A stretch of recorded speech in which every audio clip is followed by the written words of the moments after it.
I think we live in a society and there's nothing more basic than feeding our children. I really think parents can do that.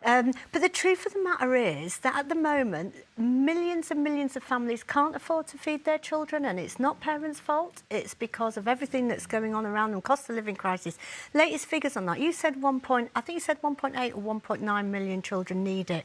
Actually, the latest research said that there's 4 million children in the UK living in food poverty. That's either 1 in 3 or 1 in 4 children aren't getting the food that they need. So actually, going by who is eligible for free school meals at the moment is not an indication of how many children need it. You know, this is so basic. It helps children's education. We know they learn better. We know they interact better when they're fed. We are, what is it, the 6th richest country in the world, and we're saying we can't afford to make sure that every child in Britain has at least one decent meal.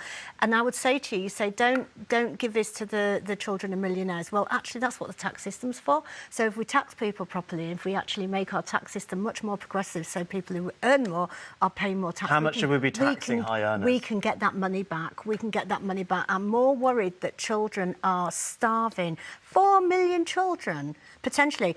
Don't we have to, as parents, take a bit of responsibility for what our children are eating and feeding them? The parents do take responsibility, but this isn't a level playing field. I think it's dead easy for us to sit here in the TV studio and say, well, parents should be doing that. When, you know, loads of people are working such long hours, they're struggling with the cost of living crisis. For loads of people, it's a struggle just to get through every single day.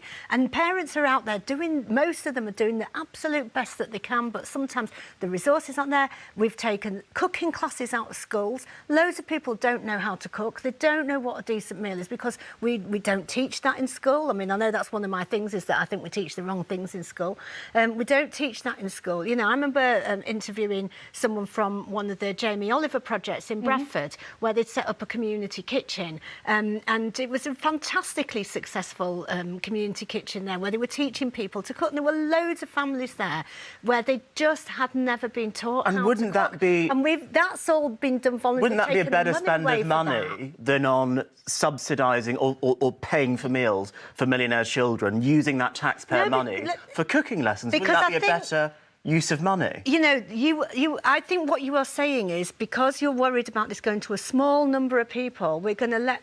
It's not 6 million people by your estimation. Masses of children fall out. 6 million people is not a small number. The minute you means test, the minute you don't make things universal, people fall out of the system. I mean, we're much better to properly tax people who earn loads of money and make sure that everyone in our country, in the 6th largest country in the world, has a decent meal in their stomachs every day. But I also go back to your lady with the fabulous hair, who I don't know her name, I do apologise. Gorgeous. Yeah, but I